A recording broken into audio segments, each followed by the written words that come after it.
okay? So the ultimate goal that these people have in mind is the goal to create a one world government run by the banking industry, run by the bankers, and they're doing it in sections. The European currency, the euro, and the European Constitution is one part of it. Now they're trying to do it in America with the North American Union, right? And they want to create a new currency called the Amero, right? And the whole agenda is to create a one world government where everybody has an RFID chip implanted in them. All money is to be in those chips, right? There'll be no more cash. And this is given me straight from Rockefeller himself. This is what they want to accomplish. And all money will be in your chips.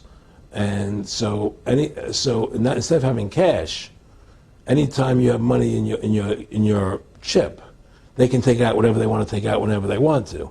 If they say you owe us this much money in taxes, they just deduct it out of your chip digitally. Total control. Total control.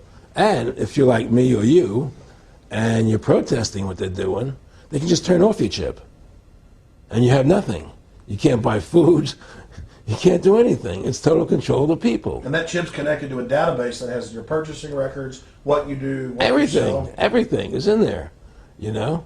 And so they want a one world government controlled by them, everybody being chipped, all your money in those chips, and they control the chips, and they control people, and you become a slave, you become a serf to these people. That's their goal, that's their intentions. Aaron, can you be specific about when you met Rockefeller, how it happened in these discussions?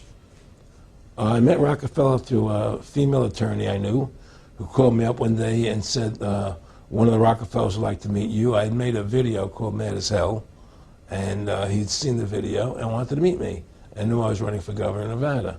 So sure, I'd love to meet him. And I met him and I liked him, and he was a very, very smart man. And we used to talk and share ideas and thoughts. And he's the one who told me 11 months before 9/11 ever happened that there was going to be an event. Never told me what the event was going to be, but there was going to be an event. And out of that event, we were going to invade Afghanistan to run pipelines from the Caspian Sea. We were going to invade Iraq, you know, to take over the oil fields, establish a base in the Middle East, and make it all part of the New World Order. And we'd go after Chavez in Venezuela. And sure enough, later 9/11 happened. And I remember he was telling me how how you're going to see soldiers looking in caves for people in Afghanistan and Pakistan and all these places. And there's going to be this war on terror, of which there's no real enemy. And the whole thing is a giant hoax, you know, but it's a way for the government to take over the American people. He told you it was going to be a hoax. Oh, yeah. Oh, yeah. There's no question. He says, there's going to be war on terror. And he's just laughing. There's no... Who are we fighting? I mean, why do you think 9/11 happened and then nothing's happened since then? Do you think that our security is so great here that these people who pulled off 9/11, who were able to, can't knock down another plane? Come on, it's ridiculous. 9/11 was done by people in our own government and our own banking system to perpetuate the fear of the American people into subordinating themselves to anything the government wants them to do. That's what it's about, and to create this war, this endless war on terror. And that's why and that was the first lie. And the next lie was going into Iraq, you know, to get Saddam Hussein out with his weapons of mass destruction. That was the next lie. Now, specifically, this was a little over 6 years ago? This was... 11 months before 9/11. Yeah. And Nick Rockefeller, who's a lawyer, he's become your friend over the previous years, and he's saying to you that there's going to be this big event, and then out of that we're going to have a war on terror, and it's just going to go on and on. Right. An endless war on terror without any real enemy. That you can never, so you can never define a winner. And did he say that it's going to be perfect because you can't define an enemy, it just goes on and on? Yeah, because you can't define a winner. There's no one to beat, so it goes on and on forever. And they can do whatever they want. They scared the hell out of the American public. Look, this whole war on terror is a fraud. It's a farce. It's very difficult to say it out loud because people are intimidated against saying it. Because if you say it, they want to make you into a nutcase. But the truth has to come out. That's why I'm doing this interview. The fact of the matter happens to be that the whole war on terror is a fraud. It's a farce. Yeah, there's a war going on in Iraq because we invaded Iraq. And people over there fighting, you know.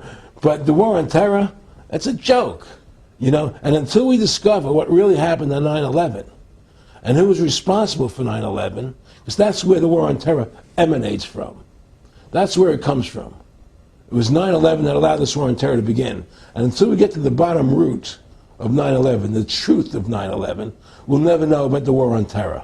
Aaron, you said that he was, and I think it's important, and I know this about the Rockefellers from Dr. Dennis Cuddy and many others who literally, you'll be 20 years old in a lunch line at college, and no, there's David Rockefeller. And here's here, I mean, they're experts at recruiting and getting what they call players, and that clearly he was, I mean, I want to make it specific and just get you to reiterate what you said last night about you got 30% of the vote, you were having an effect, you made mad as hell, they knew that you'd started the Constitution Party, they knew that you were somebody who was taking action and getting things done, you'd already made some big films, had a lot of other successes, right. So they were trying to recruit you, and didn't it come down to the point of, hey, we are here to recruit you, and don't worry, your chip's going to say, don't mess with us, you know, this guy's don't touch. Yeah, yes, that did happen. I was definitely being recruited, but it's more subtle than that. Well, in your words, just go through the process, and then what he said. Well, what it is remember, we were friends, and we used to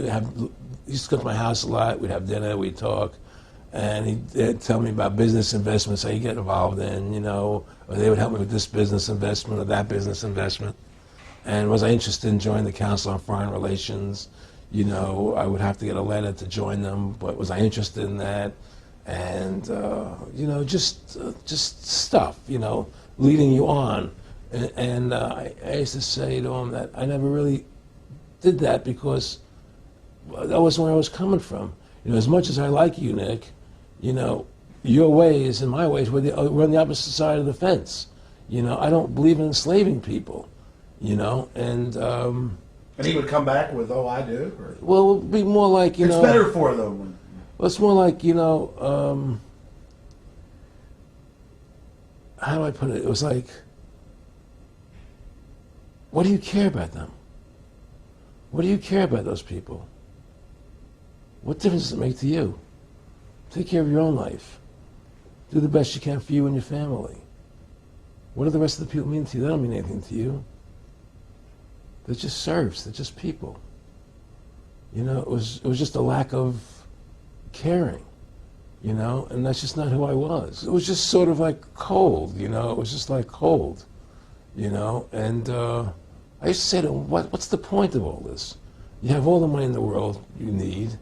You have all the power you need. What's the point?